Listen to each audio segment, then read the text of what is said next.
여러분 안녕하십니까. 편견 없는 경제구역 경제 DMZ 오신 것을 환영합니다. 저는 진행을 맡고 있는 돈쌤 정현두입니다. 오늘 경제 DMZ도 마켓뷰로 열어보도록 하겠습니다. 한국인들 자산 구조 이야기를 할 때 늘 가장 자주 쓰이는 표현이 아마 부동산 공화국이라는 표현일 겁니다. 과거의 서울 부동산 가격과 지금을 비교해 보면 놀라울 정도의 상승이 있었으니까 그럴 만도 하다는 생각이 좀 들긴 하는데요.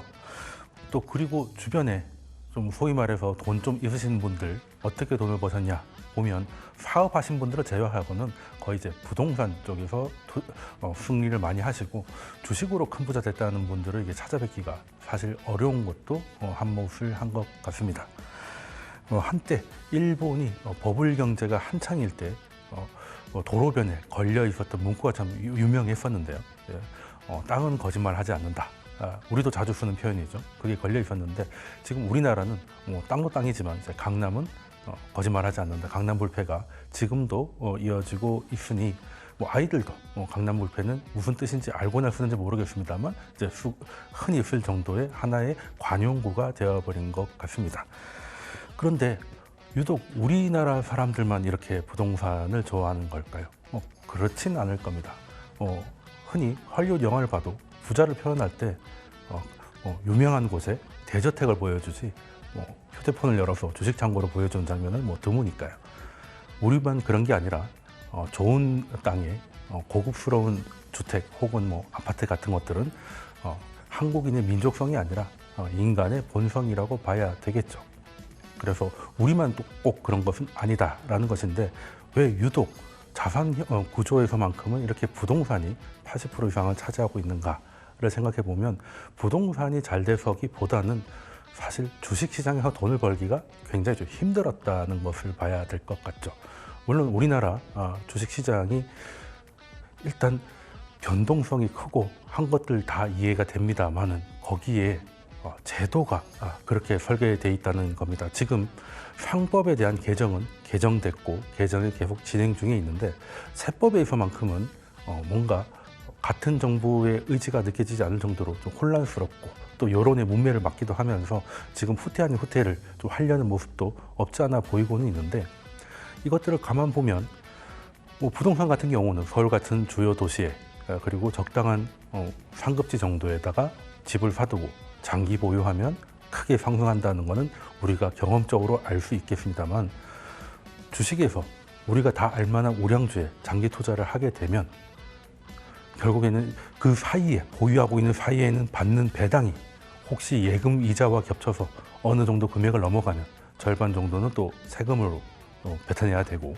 그리고 장기 투자의 결과로 주식 상승의 결과로 종목 보유량이 어느 날 10억 원이 넘어가면 또 대주주라는 이유로 또 세금을 뺏기게 되어 있습니다. 그러니 애시당초 우리나라 증권 시장에서는 그냥 우량주에 장기 투자를 할 수가 없게 세금이 설계되어 있다라고 봐야 되는 거겠죠. 이것들을 좀 정리하자는 기대가 있고 그걸 또 후퇴시키자는 또 정부가 있고 지금 이렇게 싸워지고 있는데 지금 부동산에 대해서 우리나라 부동산이 너무 비싸서 청년들한테 기회가 없다 이런저런 얘기가 많이 있지만 사실 주식시장이 부동산만큼 자산 형성에 장이 되어주지 못했던 것은 분명하고 이걸 좀 개선해야 될 것 같습니다. 사실 이런 이야기, 부동산에 들어가는 투기성 자금을 주식시장으로 한번 옮겨보자라는 얘기는 비단 이번 정부만 얘기한 것은 아닙니다. 노무현 정부도 얘기를 했었고요. 문재인 정부도 얘기를 했고 그리고 최소 3번째 나오고 있는 겁니다. 지금은 진행 중이니까 앞서 2번째의 시도는 둘 다 거짓말같이 부동산 상승으로 끝이 나버렸죠. 결국 의지만 가지고는 되는 게 아니라 세법과 상법이라는 구조, 설계 이런 룰이 바뀌지 않으면 정부의 의지가 아무리 강해도 그걸 관철시킬 수 없다는 것을 앞서 정부들의 경험에서 받아들이고 이번 정부는 실용이라는 말을 즐겨 쓰는 만큼 실용적으로 그게 가능할 수 있도록 상법은 물론이고 세법까지 좀 설계를 해주기를 좀 기대하는 하루가 됐으면 합니다. 자, 그러면 저희 경제 DMZ 저희가 본격적으로 시작해 보도록 하겠습니다.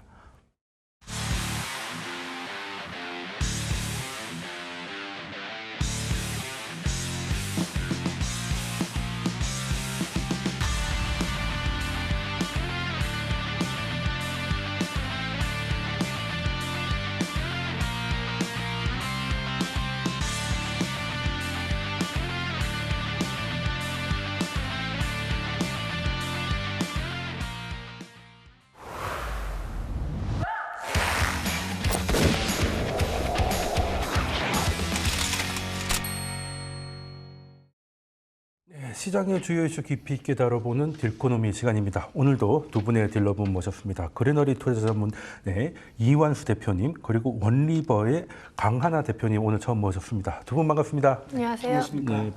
네, 그럼 두 분 모시고 어떤 이야기를 풀어볼지 첫 번째 주제 열어주시죠.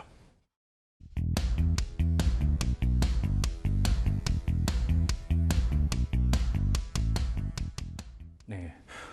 6월에는 코스피가 보기 드문 이제 강세장을 보였고 7월에는 조금 박스권의 모습이긴 했는데 그래도 섹터별로 나눠봤을 때 제약바이오는 꽤 선전하는 모습이었습니다. 뭐 시총만 놓고 봐도 한 200조에서 이제 220조에 이제 육박하는 정도로 왔으니까 상반기 때는 이제 소위 말하는 조방원들이 선전을 했었다면 그러면 하반기에는 또 바이오가 이 바턴을 좀 이어받을 수 있을까? 뭐 이런 기대가 약간 생겨나는 순간인데 오늘 강하나 대표님 처음 모셨으니까 제약바이오의 업종에 대한 전반적인 그 진단을 어떻게 하고 계신지 한번 여쭤보고 싶습니다. 네, 일단 하반기를 네. 전체적으로 봤을 때는 제약바이오가 다시 크게 반등을 할 수 있는 요소들이 이제는 다 갖췄다라고 생각이 네. 되는데요. 네. 가장 큰 이유 중 하나는 아무래도 금리 인하겠죠. 네. 9월 금리 인하 가능성이 지금 90% 이상 그렇죠. 올라갔고 심지어 연내 3회에 금리 인하까지 얘기가 나오고 있는 상황이기 때문에 그런 경우에 바이오를 얘기를 안 할 수는 그렇죠. 없는 때 바이오를 안 시점에 할 수는 없죠. 저희가 도달했습니다. 거기에 더불어서 코스닥의 1등이라고 할 수 있는 게 이제는 알테오젠이라는 그렇죠. 빅바이오텍인 것이고 알테오젠의 코스피 이전까지 얘기가 네. 나오고 있는 상황에 과거 셀트리온의 사례를 살펴보시면요. 네. 코스피 이전이 되는 대장 바이오 기업이 있을 시에 네. 그 당시에 바이오 섹터 자체가 좀 맞습니다. 호황을 맞이했던 경우도 네. 많았고요. 알테오젠이 만약에 정말로 코스피 이전이 된다는 게 확실시 된다면 네. 그로 인한 상승은 한 번 더 볼 수 있을 것 같습니다. 왜냐하면 알테오젠이 코스피로 가면서 코스피 패시브 자금도 이제 알테오젠에 또 들어갈 것이고 그렇죠. 그 알테오젠의 자리를 해야 되는 기업들도 나와야 되지 않습니까? 예, 어찌됐든 뭐 펀드나 그런 그렇죠. 관점에서 봤을 때 그런 경우에 이제 넥스트 알테오젠을 찾으시는 분들이 많이 나올 것이고 그렇게 된다면 이제 대형 빅바이오텍들 위주로 관심을 많이 받을 수밖에 없는 시점에 도달했다. 네. 거기에다가 마지막으로는 대형 제약바이오 기업들, 그러니까 제약사뿐 아니라 바이오 네. 기업들이 이번에 유독 좀 호실적을 많이 발표했습니다. 네, 그렇더라고요. 삼성바이오직스부터 뭐 네. 셀트리온, 유한양행, SK바이오팜 맞습니다. 다 좋은 실적을 발표했기 때문에 네. 자 하반기 뭐 지금 당장은 약간의 불확실성이 여전히 존재하기 네. 때문에 좀 업앤다운이 있을 수는 있습니다만 네. 10월 이후부터는 확실한 강세장을 보일 수 있을 거라고 기대하고 있습니다. 네. 특히 이제 바이오라고 하면 그 예전에는 이 코스닥의 바이오 기업들은 소위 말하는 뭐 약장수처럼 약간 이렇게 내러티브만 가지고 테마성으로 상승을 했다가 그게 숫자로 확인이 안 되니까 또 급락을 했었던.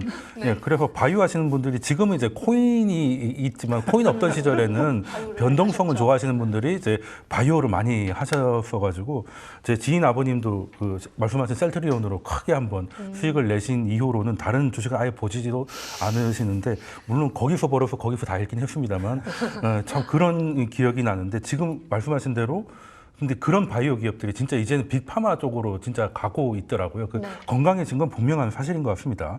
자, 그러면 연구원님께서는 일단 가장 중요한 건 이제 금리 인하에서 바이오를 뺄 수 없다. 이렇게 말씀 주셨는데 대표님께서는 그럼 바이오가 하반기 때 긍정적으로 보신다면 그 이유가 어떤 게 있을지. 일단 전 두 가지 네. 보고 있고요. 이미 좀 말씀을 하셨어요. 사실 네. 저도 이제 연초에 여기 또 나와서 네. 얘기했을 때 우리가 이제 그 자꾸 바이오 같은 경우에 기술만 갖고 얘기하면은 네. 사실 이제 한계가 있다. 네, 뭔가 좀 제품을 만들어서 제대로 된 그러한 빅파마의 모습을 보여야 된다 했는데 네. 이번에 실적 발표한 걸 보면서 사실 뭐 삼성 바이오로직스라든지 셀트리온, 유한양행, SK 바이오팜 나름대로의 어떤 전형적인 자신들의 어떤 파이프라인들을 다 지금 그렇죠. 갖고 지금 네. 글로벌 매출을 일으키거든요. 네. 그러다 보니까 매출도 뭐 작년 대비 10% 이상씩 다 증가를 하고요. 그 다음에 영업이익도 한 뭐 100에서 200% 이상 지금 다 올라와 있거든요. 지금요. 네. 그래서 이런 부분이 앞으로는 저는 이제 전반적으로 한국의 어떤 제약 바이오 업종도 네. 이제 빅파마를 향해서 갈 수 있는 네. 그러한 이제 기반을 자꾸 마련해주는 모습을 보여주고 있기 때문에 네. 일단 신뢰감이 간다. 이게 네. 첫 번째고요. 두 번째는 이제 앞으로 이제 미국발 이제 상호관세에 의한 네. 결국 이제 글로벌 이제 제약업계 어떤 재편 부분을 우리에서 한국의 어떤 제약 바이오 업종들이 조금 더 혜택을 받지 않을까. 왜냐하면 지금까지 아직 이제 우리 관세 얘기가 지금 계속 이제 미뤄지고만 있어요. 네. 근데 뭐 다음 주에 이제 발표를 한다고 그러거든요. 네. 발표했을 경우에 이미 저희가 이제 합의된 것은 우리가 다른 나라보다 어떻게 보면 이제 이렇게 불이익을 안 받을 수 있다. 네. 뭐 이렇게 얘기한다고 그러면은 지금 미국 내에서 뭐 벌어진 전반적인 내용을 본다면 한국의 어떤 제약 바이오 이 회사들이 미국에 진출한다던가 또 미국에서 앞으로 이제 유럽의 빅파마들을 경쟁 상대로 해서 뭔가 좀 매출을 일으키기에 구조를 한번 잘 짤 수 있는 그런 기회가 오지 않았나. 네. 그러면 좀 더 한번 자세히 한번 같이 한번 말씀 좀 네. 드려보고 그런 상황에 저는 와 있다라고 보기 때문에 네. 제약 바이오 업종이 저는 과거의 어떤 그 쉽게 얘기해서 약장사 스타일에서 네, 벗어나갖고 그랬죠. 네. 이제 제대로 된 업종으로 좀 전환하는 그 과정에서 뭔가가 좀 새로운 그러한 신뢰감이 좀 쌓이지 않겠는가 이렇게 네. 저는 지금 보고 있습니다. 네, 그러면 이제 확실히 대표님도 이제 과거의 그 약장사에서 지금 이제 빅파마 쪽으로 가고 있다는 거는 이제 동의를 하시는 것 같은데, 그럼 뭐 CDMO도 있고 아니면 뭐 알테오젠의 뭐 제형 변경이라든지 우리 그 고유 기술을 가지고 오히려 지금 우리가 어디 납품하는 게 아니라 오히려 글로벌 빅파마들이 우리 고객사가 되는 이런 모습이 참 보기 드물었다가 지금은 좀 보이고 있는데, 그러면 그 연구원님께 조금 구체적인 좀 질문을 좀 드리면 실적이 전반적으로 좋았다라고 말씀 주셨잖아요. 네. 그러면 뭐 산바라든지 바이오팜 여러 가지 좋은 실적을 냈던 기업들 중에서 좀 그 의미가 있는 실적을 숫자뿐만 아니라 여기서 뭔가 시그널을 줄 만한 실적을 보인 기업들이 좀 있는지 네. 이제 그런 것들을 혹시 보신 거 있으신지 한번 질문 좀 드리고 싶은데. 일단 이번에 좀 대표적으로 봐야 되는 기업 중 두 곳이 네. SK바이오팜이랑 유한양행인데요. 아, 네. 이 두 기업 모두 자기가 만든 의약품의 네. FDA 승인을 받고 미국에서 팔리고 있는 네. 의약품을 보유하고 있습니다. 유한양행은 렉나자, 한국 네, 이름은 맞습니다. 렉나자고 네. 미국은 이제 라즈쿨루스라고 네, 불리는데요. 그렇죠. SK바이오팜은 엑스코프리를 이제 뇌전증 약인 네. 엑스코프리를 팔고 있습니다. 근데 이 두 기업 모두 빅바이오텍 기업들이 계속해서 우상향하면서 주가가 올라갈 때 지지부진했었던 기업들이에요. 네, 근데 이 그랬죠. 두 기업의 가장 대표적인 또 특징이 유한양행은 파트너사인 존슨앤존슨이 실적 발표를 했을 때 네. 이 라즈쿨루즈의 매출이 기대치보다 잘 나오고 성장세가 뭐 2배씩 올라가니까 네. 유한양이 다음날 바로 20% 급등을 그랬죠. 했고요. SK바이오팜은 이번에 네. 실적 발표를 할 때 엑스코프리의 매출이 생각보다 잘 나왔기 때문에 또 네. 18%까지 장중 상승을 네, 했습니다. 그 두 기업 모두 굉장히 무겁고 그랬죠. 대형 바이오 기업인 거에다가 사람들이 좀 재미없어하는 소위 말해 네.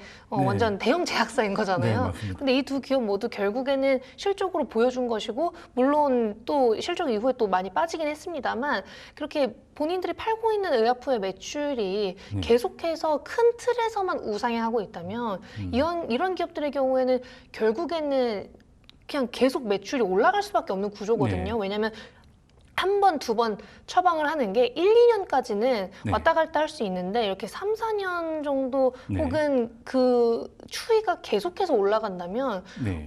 피크 세일즈까지는 계속 올라갈 수 있을 거라고 생각합니다. 그래서 네. 이 두 기업은 앞으로 실적 시즌이 될 때쯤에는 항상 봐야 되는 기업이 되지 않았나 네. 그렇게 좀 기대를 하고 있습니다. 네, 특히 이제 유한양행 같은 경우만 해도 굉장히 좀 오래된 기업이다 보니까 네, 맞습니다. 뭐 신약보다는 할아버지가 드시던 약을 이제 만들던 맞아요. 회사라는 이제 인식이 조금 있는 건 사실이지 않습니까? 맞습니다. 근데 그런 데서도 신약이 지금 승인을 받아서 나가는 거 보면 확실히 이제 우리나라 바이오 산업이 이제 위상이 좀 변했다는 게 좀 느껴지는데, 자 그러면 내부적으로는 굉장히 좀 긍정적인 요소들이 확인되고 있으니까 그럼 외부 요소로 조금 짚어보겠습니다. 오늘 새벽에도 뭐 트럼프가 좀 얘기를 했지 않습니까? 이제 뭐 바이오에 대해서 뭐 최대 뭐 250%까지 관세를 매길 수 있다. 네. 뭐 물론 일단은 뭐 처음에 지르는 거는 일단은 원래 좀 크게 지르는 거긴 하지만 뭐 좋은 얘기는 아니었던 것 같은데 오늘 우리 바이오 섹터가 뭐 별 반응 없는 거 보니까 일단은 큰 문제는 아닌 것 같기도 한데,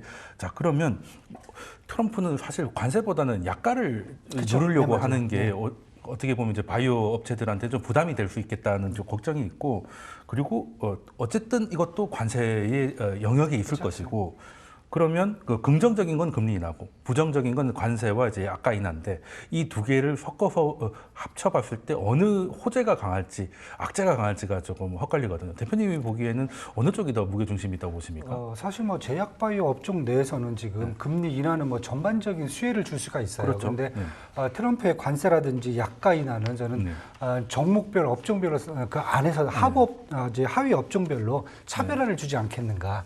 일단은 이제 약가 같은 경우에는 지금 9월 29일까지 약가를 인하해라. 특히 이제 17개 이제 미국 내에 있는 이제 제약회사한테 이제 통보를 했거든요. 근데 처음에는 이 내용만 갖고는 이렇게 되면 미국 내에 있는 기업들의 어떤 이제 영업이익이 좀 침해를 받지 않겠는가 그렇게 생각을 했어요. 근데 뜯어보니까 또 이걸 잘 뜯어보니까 주로 주요 의약품 관련된 거거든요. 그러니까 쉽게 해서 필수 의약품들이라는 거죠. 메디케이드라든지 메디케어에 관련돼 있는 그러한 필수 의약품에 대한 관련된 종목들을 먼저 눌러줬거든요. 사실 이렇게 보면 바이오들은 전반적으로 뭐 항암이라든지 아니면 자기 면역 치료라든지 이런 부분들이 더 강하거든요. 그래서 어제 같은 경우에는 바로 또 바이오 쪽들은 미국 내에서도 다시 상승을 하고 제약사들 필수 의약품을 좀 많이 만들어지는 화이자라든지 뭐 이런 얀센 이런 회사들은 또 약간 주가가 이렇게 많이 오르질 못했어요. 그렇다고 보면 저는 일단 약가 부분에서는 그렇게 좀 정리가 좀 될 것 같고요. 그렇다고 하면 앞으로 뭐 트럼프가 굳이 뭐 바이오까지 일반 의약품까지 뭐 그렇게 밀을 필요는 없다는 거 보거든요. 이 가격에 대해서는. 그다음에 두 번째 이제 상호 관세도 잘 뜯어보면은 참 이 나래티브가 조금 특이해요. 왜냐하면 이 말씀하셨어요. 다음 주에 이제 부과를 한다고 그랬어요. 처음에는 저가의 상호 관세를 부여하겠다.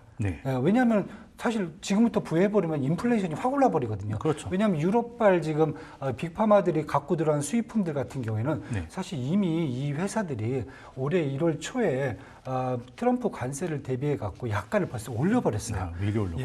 그 상태에서 끌고 들어왔을 경우에는 미국의 인플레이션이 불을 보듯 뻔하거든요. 그렇다 보면은 미국 입장에서 일단은 처음에는 저가로 들어오겠다.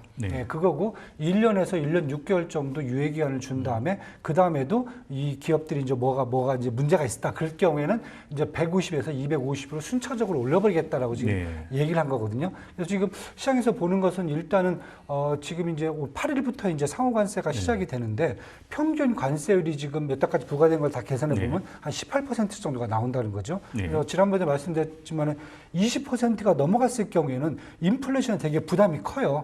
그러다 보면은 일단 처음에 낮은 관세율이 몇 퍼센트냐라고 했을 때 15에서 한 20% 사이에서 나오겠다 이렇게 지금 얘기가 되고 있거든요. 그래서 요 정도라고 그러면은 저는 아직까지는 조금 좀 버틸 수 있지 않겠는가. 유럽발 이제 빅파마들 같은 경우에는 기존에 올렸던 약간 좀 내리고 약간 보조금 받고 한국 같은 경우 이제 CDMO 같은 경우들 저희가 수출하는데 조금 이제 뭐 삼바 같은 경우 워낙 경쟁력이 좋으니까 이 정도 가격은 충분히 커버할 수 있지 않겠는가. 그러다 보니까 사실 뭐 약가라든지 상호관세 두 개가 다 발표가 동시에 되면서 충격이 좀 세게 왔었는데 그 안에 나래티브를 뜯어보니까 또 그렇지도 않다라고 보는 거죠. 아직 시간도 있고 그래서 이런 측면에서 본다면 일단은 이 내용을 갖고 국내도 이제 종목별로 또는 이제 경쟁력을 갖고 있는 회사들은 조금 더 우리가 좀 주의 있게 봐도 괜찮지 않겠는가 이렇게 지금 보여지고 있습니다.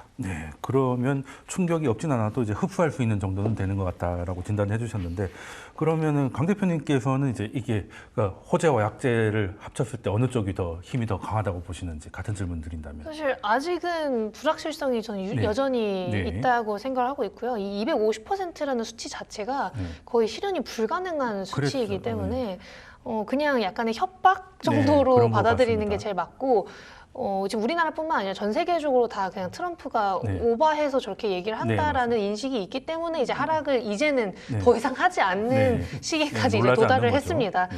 심지어 그 미국의 최대 로비 단체의 경우에도 이렇게 약가 자체를 올릴 수 있는 관세는 말이 안 된다고 얘기를 하고 있고요. 관세에서 항상 의약품은 면제가 되어 왔었고 역사적으로 면제가 되어 왔었던 이런 의약품의 관세를 매기는 것 자체가 나라별로 서로 약간 기분이 상하는 일이 될 수 있다라는 얘기도 요즘 나오고 있거든요. 그래서 전통적으로 관세 면제 품목인 거를 이렇게 과도한 관세를 매기면서 실시를 하는 것은 거의 불가능하기 때문에 그냥 이게 나중에 좀 지나면 오히려 그냥 네. 불확실성 해소로 저는 받아들여질 네, 거라고 그럴 수도 생각을 하고 있고 더 나아가서는 트럼프가 지금 강하게 주장을 하고 있는 게 약간 인한데 네. 관세를 매기게 되면 그것도 불가능해지거든요. 네, 앞뒤가 안 맞잖아요. 그러니까 네. 이게 그럼 기본적으로 그냥 앞뒤가 맞지 않는 네. 얘기를 계속 하고 있는 상황이라 약가 인하의 경우에도 점점 이 약가 인하 대상 품목에 대해서도 조정이 어느 정도 있을 것 같고요. 네. 약가 인하도 트럼프 대통령이 1기 때부터 계속해서 주장을 네, 해왔던 맞습니다. 부분인데 네. 그때도 법적으로 문제가 돼서 네. 하지 못했어요. 네. 그래서 이번에도 어느 정도는 그런 조정들이 다 있을 것이고 네. 하반기로 갈수록 연말로 갈수록 그런 불확실성은 해소될 것이라고 저는 예상을 하고 있어서 그렇다고 한다면 불확실성 해소 이후에는 완전한 호재로 받아들여질 수 있겠구나 그렇게 기대를 네. 하고 있습니다. 다만 지금 트럼프 대통령이 가장 원하는 건 네. 리쇼어링이잖아요. 그렇죠. 그러니까 미국을 글로벌 제약바이오 서플라이 체인의 중심에 서게 하자. 그렇죠. 그러니까 미국이 그냥 그 중심에 네. 있으면 좋겠다. 지금 유럽이나 인도, 중국 네, 그에 맞습니다. 대한 그 의존도가 너무 높기 때문에 네.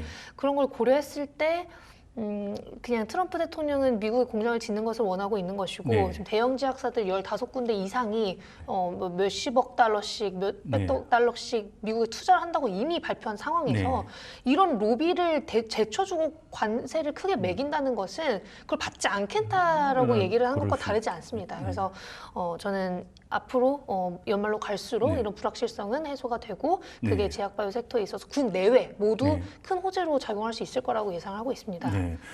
그 250%가 이제 불가능한 관세율인데 불가능한 관세율을 가지고 협박했던 것이 또 중국이었지 않습니까?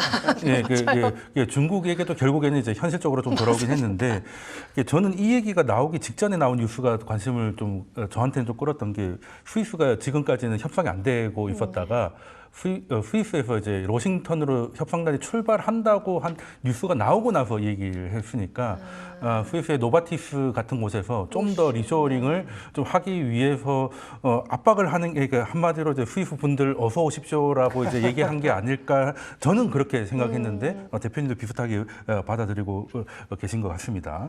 자, 그러면 일단 뭐 국내 실적이나 해외 매크로를 봐도 일단 하반기에 바이오 섹터가 뭐 불리할 거는 별로 없겠다는 생각이 드는데 그럼 이제 대장주를 고민을 좀 해봐야 될 것 같습니다. 아까도 잠깐 얘기 나왔던 일단 셀트리온하고 삼바부터 먼저 얘기를 좀 해봐야 될 것 같은데 그 리쇼어링 얘기 나왔으니까 셀트리온 같은 경우는 미국에 투자를 좀 적극적으로 하고 있는 기업이니까 오히려 관세 노이즈가 커지면 셀트리온은 오히려 더 좋아지는 거 아닐까 뭐 이런 좀 생각이 좀 들기도 하고요.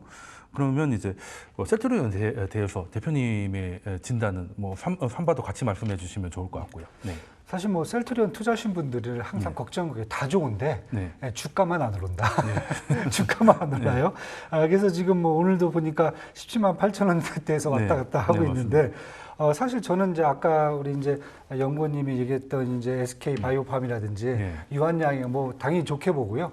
거기에다 전 셀트리온까지 이제 사실 좀 하나 더 추가를 좀 하고 있는데 보시면 사실 뭐 분기 매출이 이제 9,610억 원이 나왔어요. 그다음에 작년보다 10% 올라와 있는데 영업이익이 2,449억 원으로 237%가 올라왔단 말이죠. 근데 저는 이제 뭐 이런 수치도 좋은데 보시면 이제 사실 우리가 셀트리온을 하면은 자가면역 치료제인 이제 미국에서는 진펜트라죠. 한국에서는 램시마. 요게 이제 사실 핵심 파이프라인이라고 생각을 저희가 하고 있는데 이번에 보니까 지금 나온 게 유플라이마라든지 베그젤마라든지 스테키마 다른 파이프라인에서 했던 매출 확대가 또 눈에 보이거든요.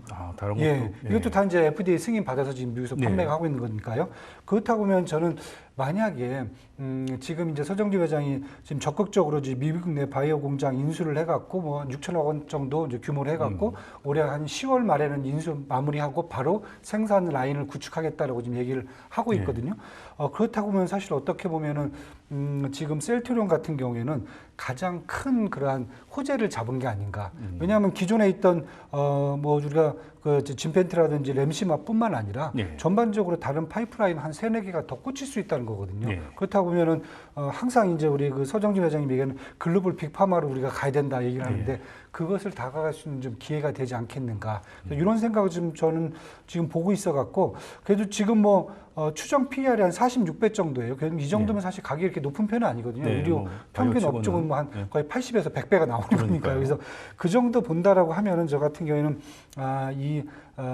셀트리온은 일단은 지금 저평가된 상태에서 좀 담아가야 되는 종목이 아닐까. 네, 물론 이제 12월 달에 셀트리온 제약에 대한 어떤 합병 이슈도 네. 더 나올 수 있는 저 얘기도 좀 있고요. 그렇다고 보면은 저는 이제 이쪽에서 뭐 큰 문제가 없다라고 보여지는데 대신 이제 삼성 바이오로직스 같은 경우는 이제 상반기 매출이 2조 원이 이제 달성을 했어요. 엄청난 네. 거죠. 근데 뭐 여기는 아직까지 이제 미국에 대한 투자가 없기 때문에 네. 좀 불리한 게 아니냐 이제 그렇게 관세 얘기를 할 수도 측면에서는, 있는데 네. 저는 사실 또 그렇게 생각하지는 않아요. 왜냐하면 삼바 같은 경우에는 일단 생산 능력 캐프라든지 기술력은 사실 뭐 CDMO 쪽에는 사실 뭐 글로벌 뭐 가장 경쟁력이 좋거든요. 그렇죠. 네. 예, 그렇다 보니까 현재까지는 지금 이제 미국 관세 제로지만 이제 뭐 다음 주면 이제 얼마가 좀 부과가 네. 되겠죠. 그런데 사실 삼바를 빼고 과연 네. 미국에서 CDMO를 얘기할 수 있을까? 그런 생각이 들어요. 네. 그래서 일단은 삼성 바이오로직스는 다른 것보다 미국 내 이제 뭐 생물학법, 생물보안법이라든지 네. 아니면 이제 관세라든지 아니면 이제 멕시코, 캐나다, 중국의 어떤 펜타닐 문제 계속 불거지면은 결국은 삼성 바이오로직스에 대한 CDMO는 결국은 제가 봐서 의존도가 높아지지 않겠는가. 그렇게 본다면 굳이 지금 당장 뭐 공장 차려갖고 네. 여기서 뭘 돌려야 된다는 압박감은 없다라고 지금 보여지거든요. 네, 뭐 하긴 하겠지만 급한 건 아니다. 하긴 하지만 급할 필요는 없다. 네. 네, 그래서 저는 일단은 삼성바이오로직스가 갖고 있는 그 용량이라든지 네. 아니면 이제 뭐 글로벌 경쟁력, 기술력까지 본다라고 네. 하면 조금 천천히 해도 된다. 네. 예, 그거에 대해서 물론 투자가분들이 조급해할 수는 있지만은 지금 당장 삼바의 어떤 성과를 끌어내린다던가 뭐 이렇게 나올 줄 않을 것 같다. 왜냐하면 뭐 분기 매출이 뭐 작년배에서 더 높아지긴 했지만 영업이익은 한 1% 정도 감소가 했거든요. 네. 그래서 그 부분은 저는 크게 우려할 필요는 없겠지만 일단은 관망세로 보셔도 괜찮지 않겠나 이렇게 지금 보고 있습니다. 네, 셀트리온 같은 경우는 이제 한번 크게 시세를 준 지가 좀 됐기 때문에 가격 후렴을 좀 어느 정도 해서 이제 다시 한 번 주고 나면 바로는 또 안 되니까 어느 정도 시간이 좀 지났다고 판단하시는 분들은 이제 한번 들어갈 만한 진입 타점이라고 보실 수도 있을 것 같고 그리고 삼바 같은 경우는 이제 제약계의 TSMC다 이렇게 말씀을 주셨는데 자 그러면 두 기업에 대해서 강 대표님은 어떻게 진단하고 계신지요? 우선 저도 셀트리온에 대해서 네. 비슷한 생각을 갖고 있긴 한데요. 네. 셀트리온이 최근에 계속 지지부진했었던 네. 가장 큰 이유 중 하나는 말씀해주신 셀트리온의 주력이라고 할 수 네. 있는 램시마 SC 네, 이 맞습니다. 진펜트라라는 의약품이 신약으로 네. 판단을 받았기 때문에 네. 신약이기 때문에 마진율이 굉장히 좋아요. 네. 고마진 제품이기 네. 때문에 이게 잘 팔려야 셀트리온의 실적이 네, 좋아지는 맞습니다. 겁니다. 근데 그러지 못했었고 네. 계속해서 램시마 SC 진펜트라의 매출이 기대치 대비 잘 나오지 않았었고 네. 셀트리온과 셀트리온 헬스케어가 합병을 하면서 네. 그에 따른 비용이 어느 정도 네. 다 반영이 계속 됐었어요. 그런 것들이 이제는 어느 정도 해소가 되고 있는 상황이고 거기에 더불어서 셀트리온이 이제는 그냥 바이오시밀러 회사가 아닌 신약 개발 회사로 도약을 한다라고 네. 말을 해줬기 때문에 ADC 쪽에서의 데이터 혹은 앞으로 또 공장 인수한다라고 했던 그렇죠. 것에 대한 뭐 CDMO로서의 그런 면모 그런 것들이 이제 내년부터 확실하게 좀 반영이 될 것 같습니다. 네. 아직까지는 바이오시밀러라는 인식이 네. 너무나 강하고 매출도 거의 뭐 바이오시밀러기 네. 때문에 네. 그러니까 바이오시밀러 회사인 거잖아요. 네. 근데 일단은 올해 하반기에도 4개 품목이 추가적으로 출시될 예정이고 출시가 된다고 바로 매출로 인식이 그렇죠, 되진 또. 않고 초반에는 오히려 비용이 또 더 네, 나가 맞습니다. 기 네. 때문에 뭐 하반기 실적까지 뭐 기대를 네. 한다기보다는 내년을 보고 투자를 하는 게 지금의 셀트리온이라고 생각을 하시면 될 것 같고 관세를 대응하는 서정진 회장님의 모습도 아무래도 장기적으로 봤을 때는 맞는 네. 방향성이라고 생각을 하고 있고 최근 또 주주 친화적으로 점점 더 바뀌고 있어요. 자사주 네. 매입도 해주고 네.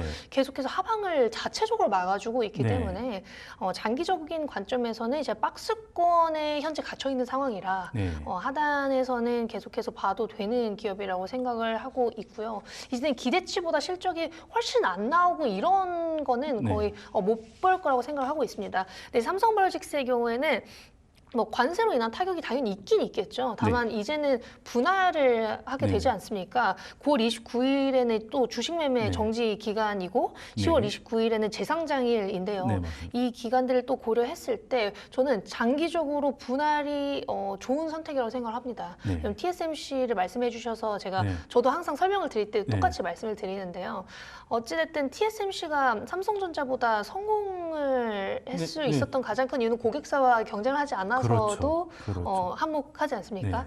그런데 삼성바이오틱스에는 삼성바이오의 에피스를 통해서 신약 개발을 하고 싶은데 네. 그렇게 되면 내 고객사와 경쟁을 하는 구도가 만들어질 맞습니다. 것이고 삼성바이오에피스가 바이오시밀러로만 성장을 할 수 있는 건 한계가 있어서 그렇죠. 그런 걸 고려했을 때 그냥 분할을 해서 신약 네. 개발도 하고 네. 바이오시밀러도 계속 잘 하는 게 네. 앞으로 장기적으로 삼성 네. 바이오틱스를 키워나가는 데 있어서는 훨씬 더 네. 맞는 방향성이라고 생각을 하고 있고요. 그런 걸 고려했을 때 이번 분할은 아주 잘한 선택이고 어차피 대부분의 투자자들은 삼성 바이오틱스를 CDMO, CMO 때문에 투자하지 바이오시밀러 네, 때문에 맞습니다. 투자를 하진 네, 않습니다. 맞습니다. 그래서 장기적으로는 잘했고 이제 뭐 생물보안법의 경우에는 사실상 우리나라가 아니라 미국 기업들이 수혜예요. 왜냐하면 자기 좋으려고 중국을 그렇죠. 견제하는 거지. 우리 좋으려고 하는 건 우리가 아니죠. 뭐 우방국이어 네. 봤자 뭐 얼마나 네. 우방국이겠어요. 네, 네. 자기들이 그렇죠. 제일 중요한 맞습니다. 상황이고 트럼프 대통령이 하는 말 들어보면 네. 다 그렇지 않습니까? 그래서 물론 중국의 어느 정도 대체할 수 있는 수요는 있을 수 있습니다만 어차피 생물보안법으로 인한 수혜는 정말 적을 것이고 네. 유예도 또 뭐 2028년 이후 뭐 이렇게 네. 얘기가 나오고 있어서 단기적으로는 그로 인한 수혜는 거의 없을 것이고 그냥 여태까지 쌓아놓은 레퍼런스가 좋고 네. 이제는 그런 대형 제약사들과의 그런 경쟁 구도도 없어질 것이고 삼성바이오틱스가 지금 제일 하고 싶어하는 게 CDMO예요. CDMO랑 네. CDO. 근데 그걸 하기 위해서는 기술적인 부분까지 처음부터 대형 제약사들과 같이 진행을 네, 해야 맞습니다. 됩니다. 네. 그래서 이제는 그런 CDO, CDMO 수주가 늘어나고 있는 상황에 그 부분에 대한 업사이드까지 이제 내년부터는 줄 수 있지 않을까 그렇게 기대를 하고 있습니다. 네, 특히 삼성전자가 굉장히 안 좋은 시절에도 다들 얘기했던 게 이재용 화장이 사실 삼성전자보다는 삼성 바이오로직스에 힘을 쓰고 있기 있다. 때문에 삼성전자가 지금 이제 고화가 됐다 뭐 이런 얘기까지 좀 돌았었는데 그런 거 보면 삼성전자가 파운드에서 했던 실수를 삼성 바이오로직스는 똑같이 하지 않는 게 일단 바이오로직스를만 봤을 때는 굉장히 좀 긍정적이다는 좀 생각이 좀 들어서 그러니까 셀트리온 같은 경우는 이제 내년을 좀 봐야 될 것 같고 삼바 같은 경우도 그냥 뭐 미국의 법 이런 거보다는 지금 TSMC 쪽으로 진짜 가고 있다는 걸 좀 이렇게 긍정적으로 두 분께서 말씀을 주셨고 자 그럼 코스닥으로 좀 넘어가서 이제 일단 시총 1위는 이제 알테오젠인데 알테오젠은 그 신고가만 넘으면 특허 분쟁 때문에 좀 시끌시끌하다가 결국 해소됐다가 이게 반복하고 있어요. 근데 일단은 이제 특허 문제는 더 이상 안 나올 것 같은 그런 분위기가 좀 되긴 했습니다만 또 역시 이제 코브피로 넘어가는 또 이슈도 있고 하니까 이제 알테오젠에 대해서 이제 두 분께서는 이제 뭐 조금만 더 가면 이제 50만 원 정도도 볼 수 있을 텐데 50만 원은 저는 좀 가능하다고 보는데요. 대표님께서는 어떻게 보시는지요?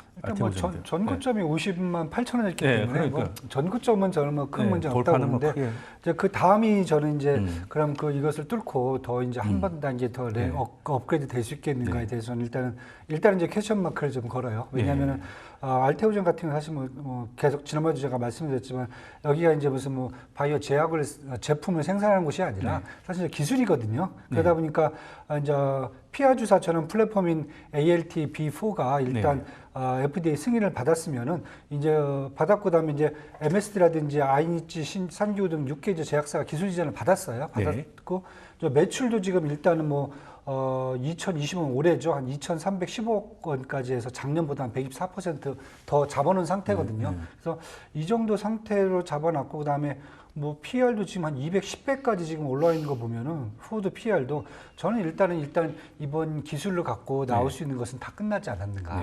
그래서 앞으로는 그냥 현재 수준에서 계속 이제 뭐 매년 이제 그 기술 이전에 대한 이제 로열티를 계속 받겠죠. 이제 받는 것만 감안한다고 보면은 추가적인 뭐 또 다른 기술이라든지 이런 것들이 나오지 않으면은 이제 현재 이 정도 기술 가격대에서 움직이지 않겠는가. 그래서 만약에 이제 그래서 요 상태를 제가 보고 있는데 여기에서 만약에 그렇다고 해서 코스피를 움직인다 했을 경우에 그러면 유동성이 더 들어올까? 그렇죠. 아니면 수급은 좋아지겠죠. 왜냐하면 수급만 조금 좋아지는 편이지 네. 그렇다고 해서 여기가 이게 밸류에이션이 과연 업그레이드가 되는 건가? 이건 아니거든요. 그래서 전 유동성 조금만 더 들어온다면 아까 말씀드렸던 그 전고점이죠. 한 50만 8천 원 이 정도 네. 선까지 해서 지금보다 조금 더 올라가겠죠. 지금 한 네. 10% 정도, 네. 한 15%이 정도만 저는 더 추가적으로 지금 보고 있습니다. 그래서 그거보다는 뭐 지금 기술 이전을 또 한참 열심히 하고 있는 쪽을 네. 더 돌아보시는 게 좋지 않을까 네. 그런 생각을 하고 있습니다. 또 에로 공시가 나와서 한 정오점을 뚫으면 이제 팔았다가 또 특허 나오면 또 밀려서 밑에서 다시 사고 이런 식으로 하면 되는 건가요? 네. 그러면 이제 그 알테온에 대해서 강 대표님은 어떻게 진단하고 계신지?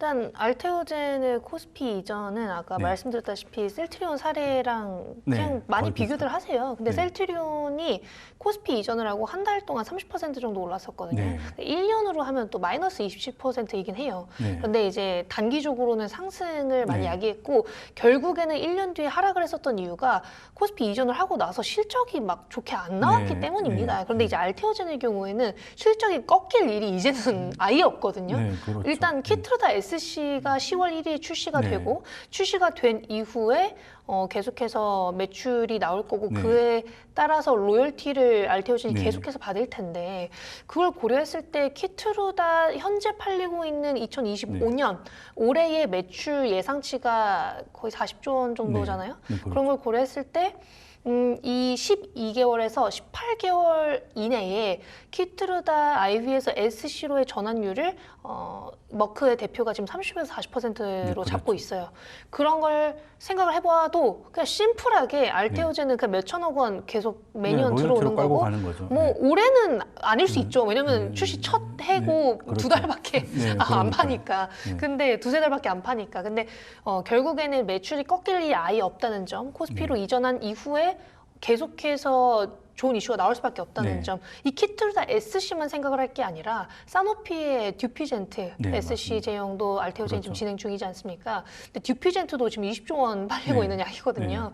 이렇게 대형 제약사들의 주력 품목을 네. 알테오젠이 SC용으로 변경을 해주고 있는 상황에 네.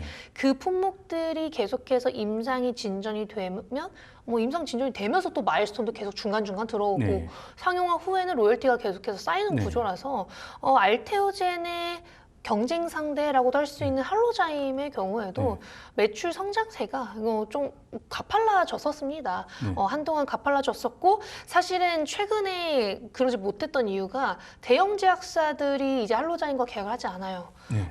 이제는 좀 빅바이오텍 정도, 알제넥스 같은 빅바이오텍은 작년에 하긴 했는데 이제는 아스트라제네카나 이런 대형 제약사들은 다 이제 알테오젠을 선택을 네. 하고 알테오젠의 SC형 플랫폼과 계약을 하고 있는 상황에 매출도 늘어날 것이고 코스피 이전으로 인한 그런 패시브 수급도 네. 어느 정도 반영이 될 것이고 제가 듣기로는 정말 큰 기관들 뭐 아니면 이제 국민연금까지 고려를 네. 했을 때 국민연금은 코스피를 어느 정도 네. 담아야 되는 그 약간 그렇죠. 조항이 있잖아요. 그렇죠. 근데 알테오젠의 시가총액이 25조 원 정도 되지 않습니까? 네. 근데 그런 걸 고려하면은 그것만 어느 정도 패시브로 잡혀도 네. 어느 정도의 성장세는 저는 단기간에 볼 수 네. 있을 거라고 기대를 하고 있습니다.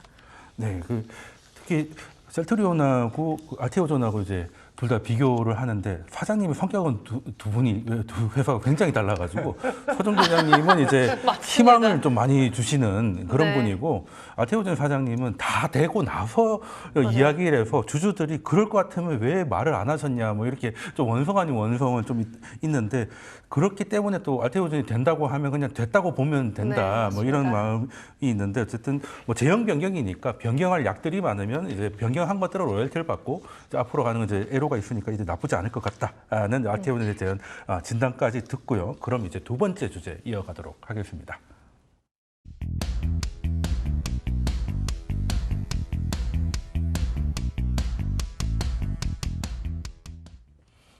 네, 한동안 이제 바이오 관련해서는 이제 가장 주가 측면에 있었던 이슈에 뭐 크게 있었던 가장 중요한 게 이제 비만 치료제의 GLP-1 계열의 약들인데요.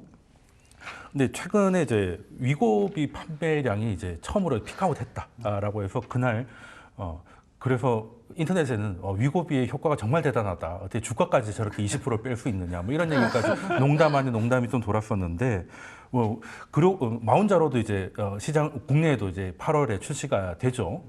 우리는 좀 늦게 됐습니다만 이제 이 두 개가 이제 본격적인 경쟁 구도로 가고 있기 때문에 위고비가 갖고 있는 경제적 혜자가 좀 줄어들 수 있다. 이런 얘기도 좀 있긴 한데요. 자, 그러면 위고비 하나만 제한할 게 아니라 비만 치료제 전반적으로 봤을 때 이게 앞으로 그 바이오 섹터를 이끌어갈 만한 그런 동력이 얼마나 될지 그게 좀 궁금한데, 자, 그럼 강 대표님께 먼저 한번 질문을 좀 드려보겠습니다. 이제 비만 치료제가 어느 정도 더 끌 수 있을지 어떻게 진단하고 계실까요? 네, 강 대표님이 먼저 질문. 네, 알겠습니다. 일단 비만 치료제의 경우에는 모든 글로벌 증권사 분들이 아주 2030년을 전망했을 때 1,300억 달러까지 전망이 많이 됐었습니다. 작년까지는 1,300억 달러로 전망이 됐었고, 그런데 올해 골드만삭스가 950억 달러로 27% 하향을 했었어요. 근데 그 이유 중 가장 큰 이유는 GLP-1의 복제약이 너무 남발이 되고 있다. 진짜 합법적인 복제약을 말하는 게 아니라 컴파운디드 GLP-1이라고 해서 자체적으로 원료를 가져와서 만드는 GLP-1을 중국 친구가 맡고 있더라고요. 네, 맞습니다. 그래서 그것도 있고 거기에다가 또 하나는 약가인화. 지금 약가인화 대상으로 가장 많이 거론이 되고 있는 게 오젬픽 위고비입니다. 그리고 이제 마지막으로 얘기가 많이 되고 있었던 게 보험 커버리지가 축소되었다였습니다. 4월 정도 경에 작년에 바이든 전 대통령이 추진을 하고 있었던 GLP-1의 보험 적용 확대를 트럼프 대통령이 거부했어요. 그런데 8월 1일에 또 트럼프 대통령이 GLP-1 보험 보장 실험해보자, 테스트하자 하면서 갑자기 또 이제 또 보험을 하려고 하더라고요. 그래서 다시 또 일라일리가 그날 3% 상승을 하면서 GLP-1에 대한 기대감이 오르고 있는데 그날 노보노디스크는 또 반등하지 못했습니다. 그만큼 위고비가 가져가고 있었던 시장 점유율이나 매출 성장을 일라일리가 가져가고 있다라는 뜻인 거고요. 그런 걸 고려했을 때 비만 치료제 시장의 성장은 계속 될 거예요. 비만 치료제의 사이즈는 100조 원 미만으로 이제 절대로 이제는 떨어질 일이 없습니다. 비만 환자가 우리나라에는 거의 없지만 미국이나 유럽만은 좀 걸어 다녀 보셔도 외국 가면 다 환자들 다 비만 환자입니다. 그래서 그런 걸 생각을 해봤을 때 미국과 유럽만 하더라도 엄청난 시장인 거고 거기서는 완전한 질환으로 판단이 되고 있기 때문에 이렇게 보험 적용이 될 정도라는 것은 심각한 질환이라는 인식이 있다는 거잖아요. 거기에다가 초반에 많은 보험사들이 GLP-1 타겟의 비만 치료제나 비만 치료제를 커버하지 않으려고 했었던 이유가 뭐냐면 너무 비싼 약이다. 이거 커버하게 되면 우리 지금 재정 거덜난다였습니다. 그런데 잘 생각해 보시면요. 이들이 요즘 커버리지를 확대하고 있는 이유 중 하나는 비만율이 떨어지면 심혈관 질환, 당뇨 환자 아니면 이제 만성 질환 다 없어진다라는 거예요. 장기적으로 봤을 때는 오히려 이게 또 보험사들에게 재정 악화보다는 오히려 더 좋아지는 방향성도 있을 수 있겠다라는 인식이 생기면서 비만 치료제 시장이 주기는 이제 어렵고 계속해서 성장할 것이고 거기에다가 이제는 경구용까지 출시가 될 예정이지 않습니까? 일라일리 올포글리프론이 임상 3상을 확실하게 성공을 했고 내년에 출시가 될 예정인데 그렇게 된다면 이제 GLP-1의 경구용 시장에 대한 시장 개화도 확실해지지 않을까 그렇게 기대를 하고 있습니다. 제 지인도 이제 휴가 가서 그 아부다비나 뭐 이런 데를 공항에서 잠깐 앉아 있었더니 저한테 그냥 GLP-1 무조건 추천한다고. 아, 정말요? 왜냐하면 외국인들은 다 맞아야 된대. 다 맞아야 되기 때문에 국내만 볼 게 아니라 외국에 가면 이거는 맞습니다. 또 게다가 뭐 잘 아시겠지만 비만은 모든 질병의 줄기세포 같은 거기 때문에 맞습니다. 이거를 사전에 잡아주면 건강보험 재정도 나아질 것 같다. 뭐 이런 얘기가 좀 있기는 해서 자, 그러면 이게 이제 혁명적인 약이다라는 거는 이제 다들 인정을 하는데 그 안에서 이제 기업들끼리 이제 경쟁이 중요한 거 아니겠습니까? 자, 그러면 이제 그 위고비 같은 경우는 그 GLP-1이 몸에 들어가서 일주일 동안 버틸 수 있게 그렇게 만든 게 기술인데 GLP-1에 대한 특허를 가지고 있는 건 아니지 않습니까? 그 GLP-1 물질에 대한 특허는 이제 곧 풀린다는 거잖아요. 그러면 뭐 말씀하신 대로 뭐 먹는 것도 있고 패치를 붙이는 것도 있고 주사 형식도 있고 온갖 형식이 다 나온다면 그러면 여기서 가장 편리한 제형이 아무래도 뭐 패치나 아니면 이제 경구용일 것 같은데 그러면 지금까지는 이제 뭐 펜으로 하고 있는 주사로 하고 있는 뭐 위고비나 마운자로의 그 지분이 좀 줄어들 것 같다는 좀 생각이 드는데 여기서 오는 그 기업 안의 변화는 또 어떤 게 있을지 대표님이 혹시 좀 전망하는 게 있을까요? 네, 일단은 뭐 사실 비만 치료제 시장은 저는 뭐 앞으로도 더 아까 네. 뭐 연구님 말씀하신 대로 여기는 죽진 않는다. 왜냐면 네. 더 커지는 건 네. 당연한 거고 왜냐하면 이제 그게 비만만 치료하는 게 아니라 결국 이것 때문에 당뇨라든지 네. 아니면 이제 고질환 다 처리가 되는 네. 거니까. 분명히 커지는데 이제 앞으로는 지금 처음에는 사실 노보노디스크가 만졌던 위고비라든지 이런 것들은 처음에 나온 약이기 때문에 이제 시장 점유율을 높였지만은 그 이후부터는 이제 결국은 이제 이 클라이언트죠. 고객의 편의성이라든지 고객의 어떤 선호도를 이제 더 반영하는 회사들이 경쟁력을 더 가져가는 게 네. 맞지 않겠는가. 이렇게 지금 보여지고요. 그런 측면에서 본다면 사실 지금 잘 보시면 뭐 노보노디스크 같은 경우는 지금 연초 이후에 주가가 한 45%가 하락을 했어요. 벌써. 근데 반대로 지금 일라리 같은 경우 연초 이후에 지금 뭐 거의 동일한 수준까지 지금 버티고 있거든요. 다른 것보다 노보노디스크 위고비 같은 경우 이제 분기 매출이 지금은 작년에 비해서 한 13.7% 올라왔지만은 2024년 4분기에 856억 달러에 비해서는 사실 지금 네. 이미 감소를 했기 때문에 여기에 이제 가장 큰 원인 중에 하나가 일단 경쟁력이 가장 네. 얘기가 나왔습니다. 뭐 복제약부터 시작해갖고 당연히 이제 뭐 일라일리뿐만 아니라 이제 여러 개 이제 경쟁 제품이 나온 거고요. 두 번째 미국에 대한 수출에서 관세 문제 얘기 나와 있고, 그다음에 세 번째는 가격이 확실히 비싸요. 예. 네. 그런데도 약간 불편하다는 거죠. 뭐 주사 맞아야 되고 이러니까. 네. 그래서 이런 걸 본다면 사실 저는 이제 노보노디스크는 조금 이제 뭐랄까 혁신을 좀 해야 된다. 네. 예, 제형을 좀 바꿔야 그렇죠. 된다. 네. 네. 그래서 일라일리 같이 좀 더 가격이 좀 싸고 그 다음에 경구용으로 좀 바꿔주고 그다음에 미국 내에서 리쇼링이 뭐 미국 어차피 리쇼링 할 필요도 없죠. 여기는 네. 뭐 미국 기업이니까 네. 이런 기업들 쪽에서 조금 더 혜택이 좀 더 돌아가지 않을까. 그다음에 시장 점유율이 더 올라가지 않을까. 이렇게 지고요. 그다음에 뭐 저는 다른 거 사실 가장 큰 게 경구용인 것 같아요. 왜냐하면은 뭐 저도 사실 주사 맞기 무서워요. 솔직히 말씀드려갖고. 네. 근데 뭐 맞아보면 아프진 않아요. 아프진 않아요. 근데 사실 대부분 다 싫어하죠. 근데 반을 보면 조금 싫어하죠. 하죠. 근데 먹으면 편하잖아요. 네. 뭐 이런 방법들이라든지 아니면은 한 달에 한 번 뭐 치료하는 게 아니라 네. 꾸준하게 치료를 하면서 내가 이 몸의 어떤 변화를 계속 확인하면서 치료하는 방법이라든지 네, 네. 뭐 이런 식으로 해서 저는 그런 쪽에 조금 더 이제는 포커싱이 더 갖고 기업들의 어떤 이제 차별화가 나오지 않을까. 네. 네, 그렇게 지금 보고 있어갖고 아마 이제 향후에는 저는 이제 젯바운드라든지 마운자로 쪽이 조금 더 시장 네. 점유율을 높여가는 방법으로 가지 않을까 이렇게 지금 보고 있습니다. 네. 일단 같은 제형에서는 이제 마운자로가 이제 확실히 그 위고비는 이제 논문으로 보면 한 15% 정도 빠지고 그렇게 해서 15% 빼신 분이 또 마운자로를 맞으니까 마운자로는 20%가 빠지거든요. 그러니까 5%가 더 빠지더라. 뭐 이렇게 그리고 효과가 조금 더 있다는 것도 있고 가장 중요한 건 이제 가격인 것 같은데 한국은 그래도 위고비가 좀 싸게 들어온 편인 것 같더라고요. 맞아요. 그러니까 펜당 37만 원이 나왔는데 저도 관심이 많아서 처음 출시됐을 때 알아보니까 압구정 이런 데는 180만 원도 막 부르고 했었거든요. 물건이 귀하니까. 근데 지금은 다 뭐 40만 원 후반대까지 다 내려온 거 보니까 어느 정도 좀 정돈된 것 같은데 자 그러면 제가 좀 전에 드렸던 질문 중에 GLP-1 자체는 이제 복제가 가능해졌다라고 하면 그럼 우리나라 기업들도 뭔가를 만들 수 있지 않겠냐. 실제 하고 있는 뭐 한미약품이라든지 뭐 이런 그 일동제약, 대웅제약에서도 지금 경구형, 패치형 이런 걸 다 만들고 있다고 하는데 그 중에 가장 현실적으로 구체적으로 가장 많이 가 있는 기업이 또 어디고 어디가 가능성이 있는지 그 연구원님께서는 어떻게 보고 계시는지요? 저는 개인적으로 D&D 파마텍을 네. 제일 아, 선호하는데요. 네.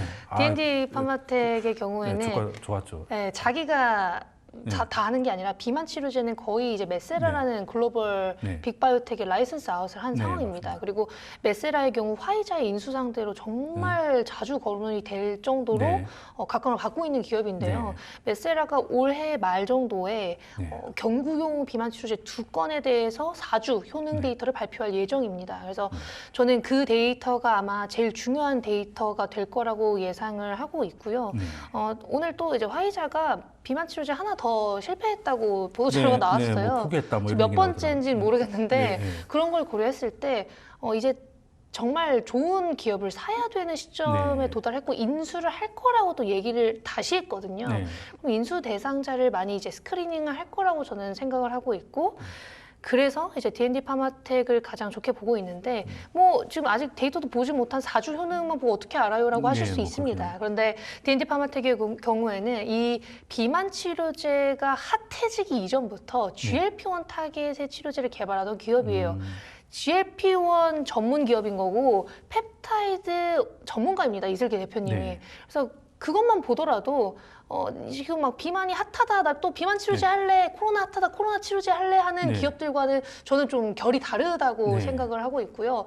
실제로 이번에 DD01이라는 지방간염 치료제의 임상 데이터를 우리가 6월 정도에 네. 확인을 했었는데 지금 글로벌 빅파마들 그 중에서도 이제 베링거와 같은 지방간염 쪽에서 각광받고 네. 있는 기업들 대비해서도 지방간염 치료제로서의 효능이 훨씬 더 잘 나오고 있는 상황이고 사실 지금 당장의 효능이 더 중요하다기보다는 네. 하반기 24주 데이터가 발표될 예정입니다. 네. 그 데이터로 아마 판가름이 날 수 있을 거라고 생각을 하고 네. 있고 이 지방간염이 요즘 또 GLP-1이랑 같이 얘기가 많이 되고 있어요. 네, 맞습니다. 왜냐하면 마드리갈 파마라는 지방간염 최초 FDA 승인을 받은 지방간염 치료제 개발사가 네. 최근에 전임상 단계에 있는 경구용 GLP-1 치료제를 인수했거든요. 중국 기업으로부터. 네. 근데 선급금 돌려주지 않아도 되는 계약금만 1,700억 원을 줬습니다. 그만큼 지금 GLP-1 시장이 네. 완전 서로 살려고 경쟁을 네, 하고 있는 맞습니다. 구도고 네. 데이터만 조금만 잘 나와줘도 모두가 다 인수 대상자가 될 수 있다는 거예요. 네. 근데 GLP-1을 모두가 한다고 해서 모두가 할 수 있는 게 아니라 어려워요. 그러니까 대형 제약사들 계속 실패를 하는 네, 거겠죠. 화이자도 실패하고. 로슈, 암진, 화이자 네. 다 한 번씩 실패를 겪었던 기업들인데 그들도 실패를 겪는데 우리나라 바이오텍들이 다 성공을 할 거라고는 절대 생각을 하면 안 되는 네, 거죠. 그렇죠. 그래서 저는 D&D 파마텍이 일단은 탑픽으로 네. 말씀을 드리고 있는 거고 그 외에 좀 뭐 경구용을 진행 중인 일동제약도 8월에 고용량 데이터를 발표한다고 하고 대용제약은 아까 말씀 주신 이제 패치형을 진행 중이긴 합니다만 너무 초기라 좀 다들 좀 지켜봐야 되지 않나 그렇게 보고 있습니다. 그러면 제가 예시를 드린 것보다 이제 D&D 파마텍이라고 사실 여기는 제가 넣지는 않았는데 예, 저도 좀 좋게 보고 있었던 기업을 탁 찍어 주셔서 힌트를 주셨습니다. 자, 그러면 GLP-1 관련해서 오늘 힌트는 두 분의 힌트는 여기까지 듣도록 하겠습니다. 지금까지 이완수 대표님 그리고 강하나 대표님이셨습니다. 좋은 말씀 감사드립니다. 감사합니다.